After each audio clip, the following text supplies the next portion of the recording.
Hey, I'd like to welcome you to another episode of Mission Matters. My name is Adam Torres, and if you'd like to apply to be a guest on the show, just head on over to missionmatters.com and click on Be Our Guest to apply. All right, so today is a very special episode. We're welcoming Michael Jarrett on the line, and he is one of our upcoming authors in an upcoming Mission Matters release. So can't wait to get into that. And Mike is also president, CEO, and founder of QuestGen Systems, Inc. Mike, welcome to the show. Adam, it's great to be here with you today. All right, Mike. So excited to have you on, and we'll get a little bit into this book today, but we're not going to do too much of a deep dive because we will be bringing you back on the show once the book is live and launched, because definitely want to pick your brain on your writing and also get further into your ideas. We'll get this episode started the way that we start them all, with our Mission Matters Minute.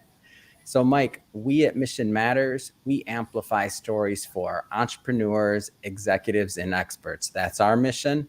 Mike, what mission matters to you?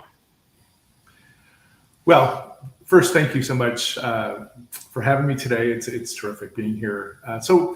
My background has been developing technology and solutions for people to make their lives more effective and run their businesses more efficiently. I grew up in technology for the last 30 plus years. And then in 2004, I was with a company that had been sold, and a buddy of mine, who was a physician and a researcher at UCSF, introduced me to a colleague of his. And he was trying to build a database for a clinical research study. And I soon learned that the tools for academic clinical research were really wanting. And so we developed a web-based solution for that. And then over the last 6 or 8 years, we've really been focusing what we've learned in doing academic clinical research and moving to addressing social issues. So we have a version of our product that's designed for people who are getting or understanding or providing solutions or support for people who are giving out and understanding people who might be victims of violence or receiving any sort of public support. Yeah. Well, great having you on. And we will definitely go further into QuestGen Systems and exactly how you're helping people, because I think it's fascinating and I think it's much needed.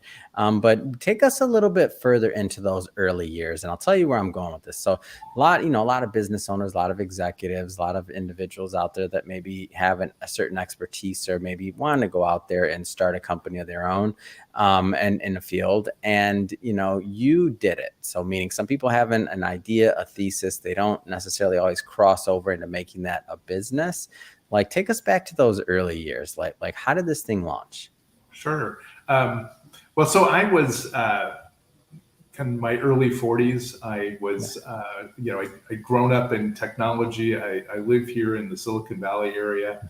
I've been I've worked in companies that provided relational database software and high-end consulting. That when I started out of school, I worked for the company that ultimately became Accenture. So I had a background in working with large organizations, and I'd also worked in a number of startup environments. And I was kind of to a point in my career where I was trying to decide the right next thing. I had a couple of interviews with startup companies, venture funded, those kinds of things. And I really wanted to do something that had a significant impact on not just, building systems for great technology, but also having an impact on kind of improving the human condition. So when I had this opportunity to do a consulting project in clinical research, I thought it was great. I thought it was a great opportunity to provide and explore kind of a new area for me. And it allowed me to step away from my executive positions, and I really got back into the technology and got dirty in how the internet worked and a whole bunch of other things. And it was terrific fun. I love your term, the right next thing, right?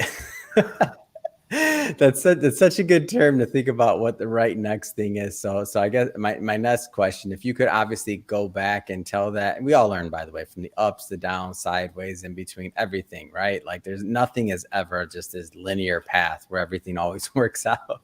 If you could go back to that Mike that was kind of just getting going again, in terms of this business in the field, like what kind of things would you tell him? Well, it's interesting. I grew up really focused on technology, and my background is large scale application development, coding, and a whole bunch of those kinds of things.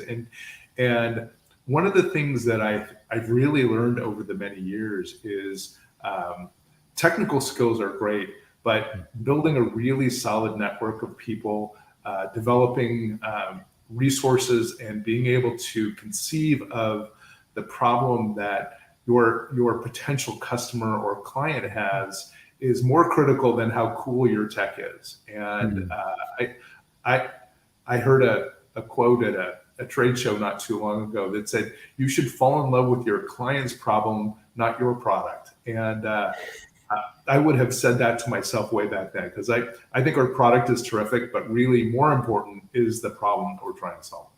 Oh man, you're dropping bombs today, Mike. You should fall in love with your client's problem, not your product. You just hit me in the heart with that one. That's awesome.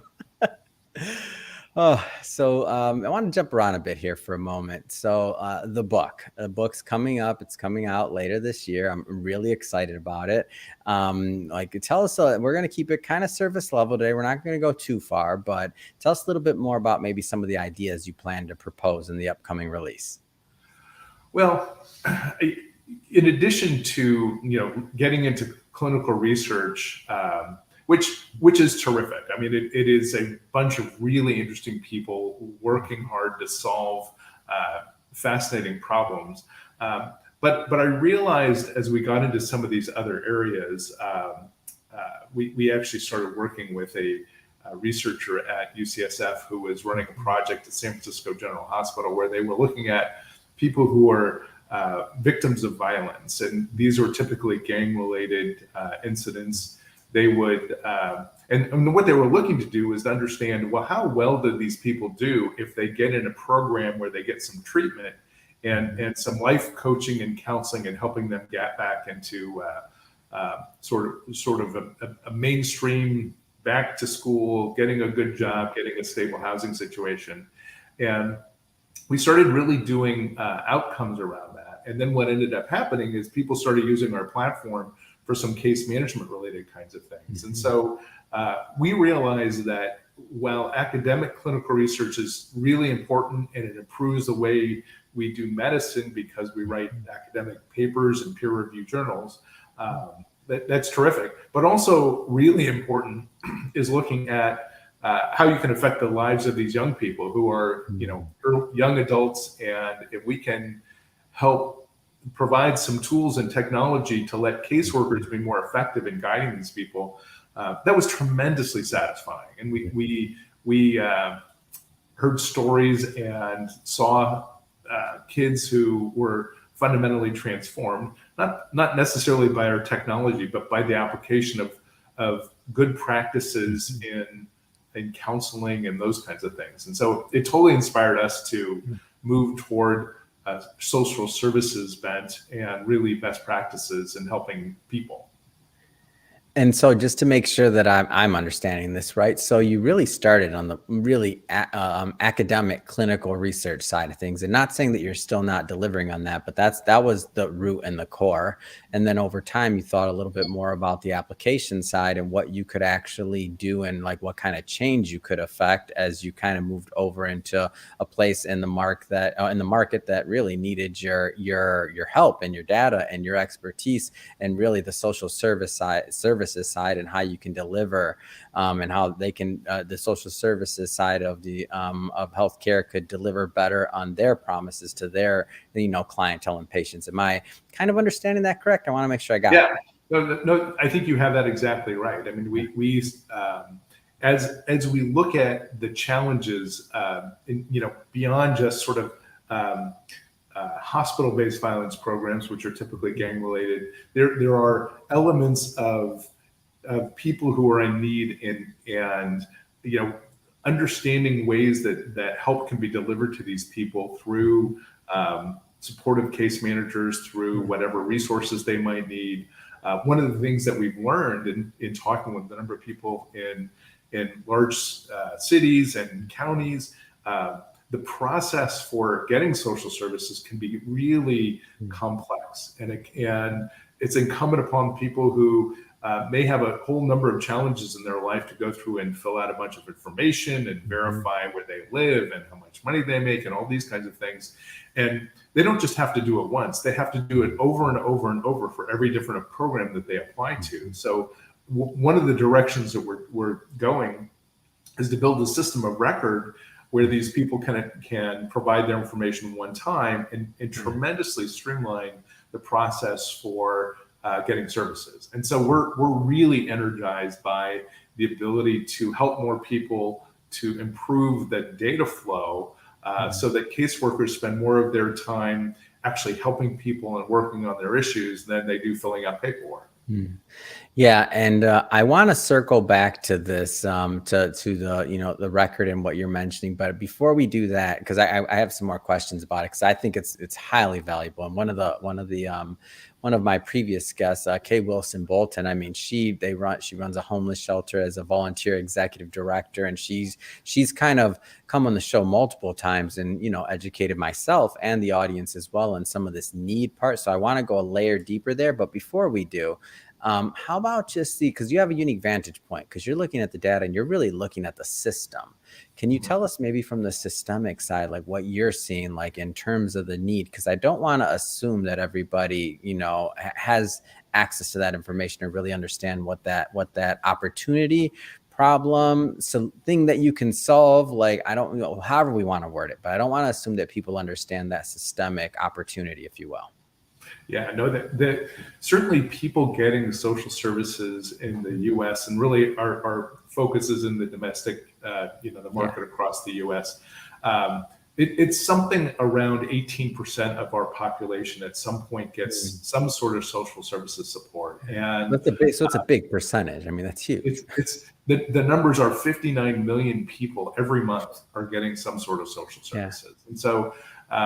And these are administered by all kinds of different organizations. Some are community-based organizations that can be faith-based or nonprofits in the community. Some are county, some are large-scale metropolitan, cities who are doing this, and they're all different. I mean, they all have their own different challenges. Some are dense urban areas. Some are rural. Some are it's amazing. Across the U.S., there are something over 3,000 counties or parishes or whatever you have in where you are, and they all work differently. And we have Los Angeles County, 10 million people plus, and then there are counties with as few as 5,000 people, and in some cases even less. And so it's tremendously diverse.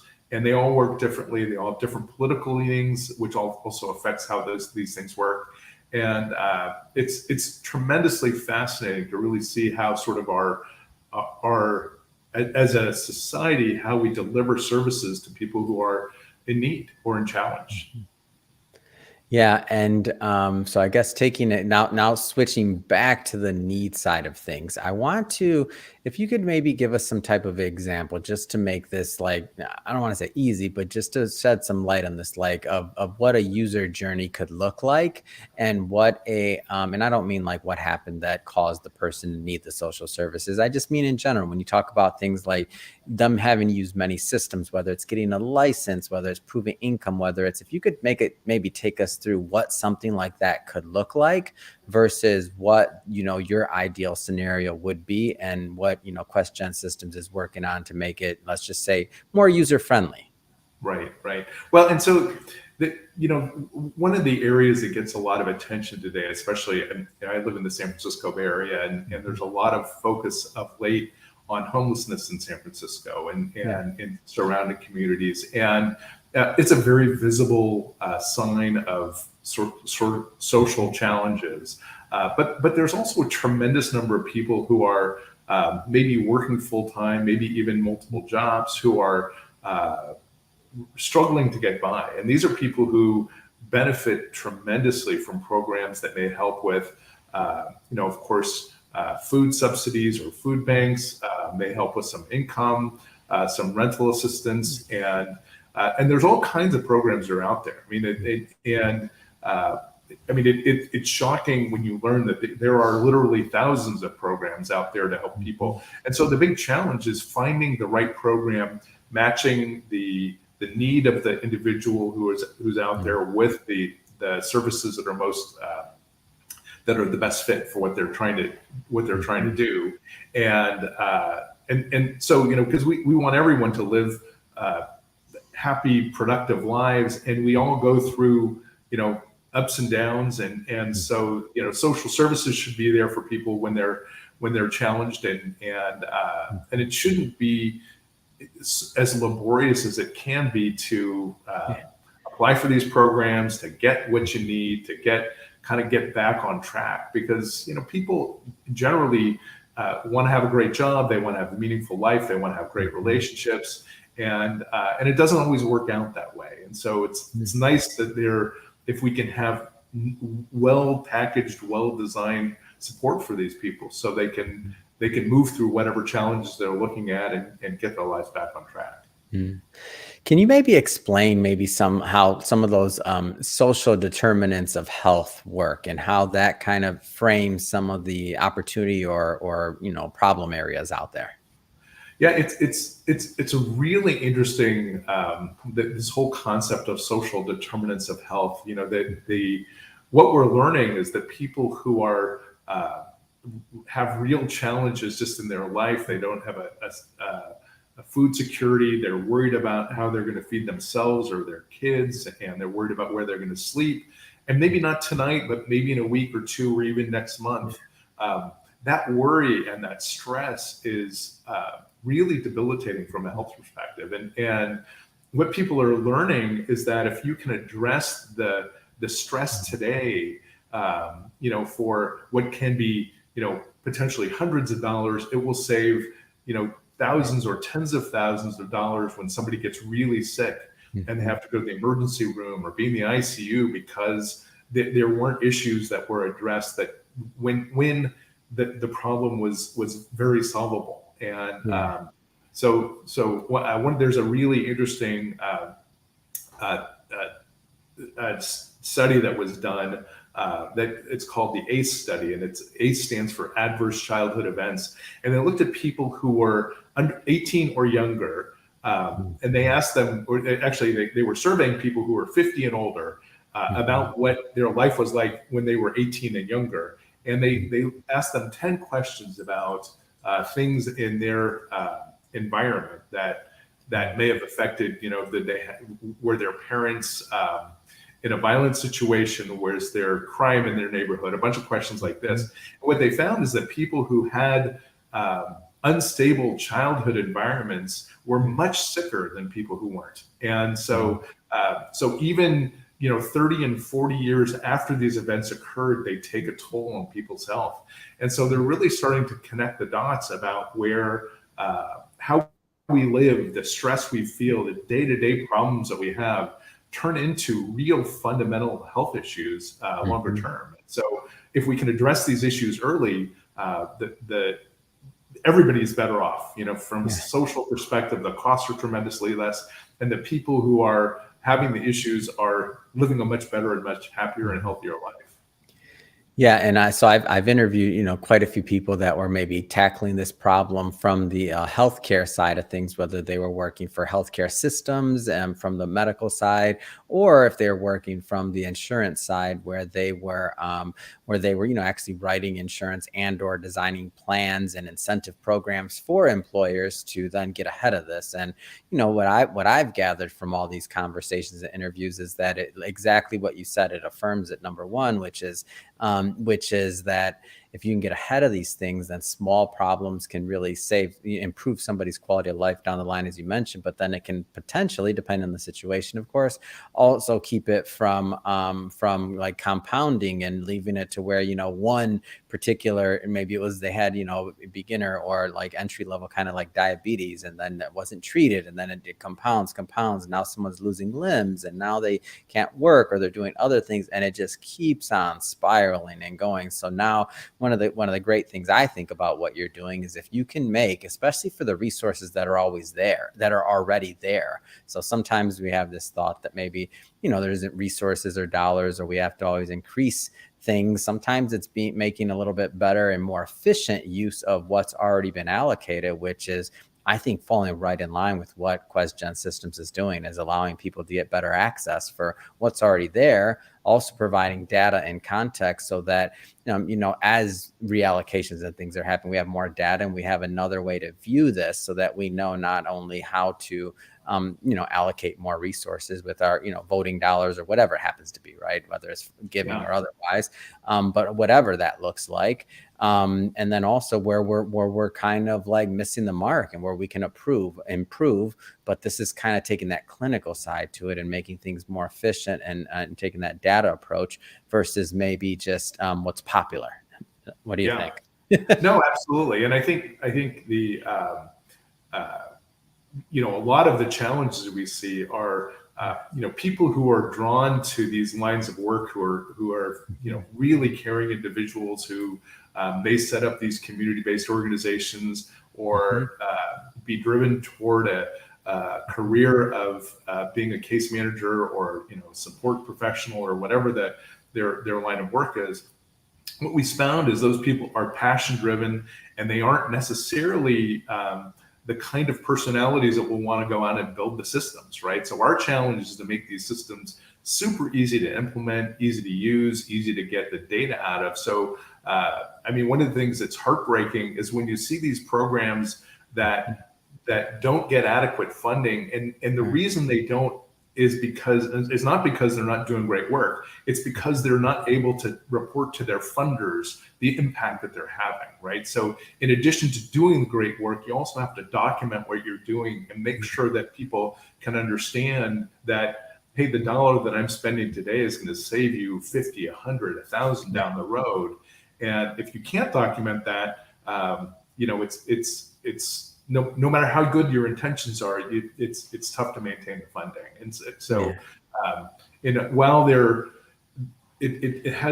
a sense now of where these pendulums always swing back and forth, and there's a great deal of money coming to social programs and trying to help people at this point.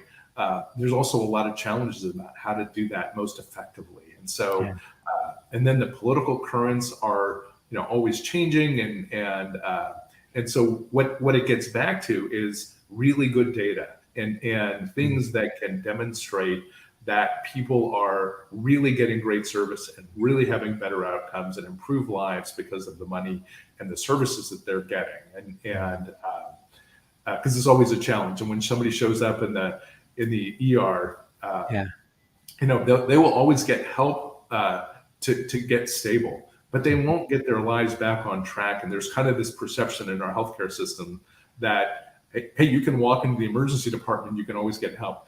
Well, that's true, but I have many emergency room doctor friends who will tell you that their job is to make sure that people are treated for their acute, immediate problems, not their long-term health. And so it's really that emergency room physician's job to make sure that they're going to be okay for the next day or two or three, but not for the next year or two or three. And so it's really important to build this mechanism in our healthcare system and our social support structures so that we can make sure as people go through these challenges in their lives that it's easiest for them as it can be to get the services that they need.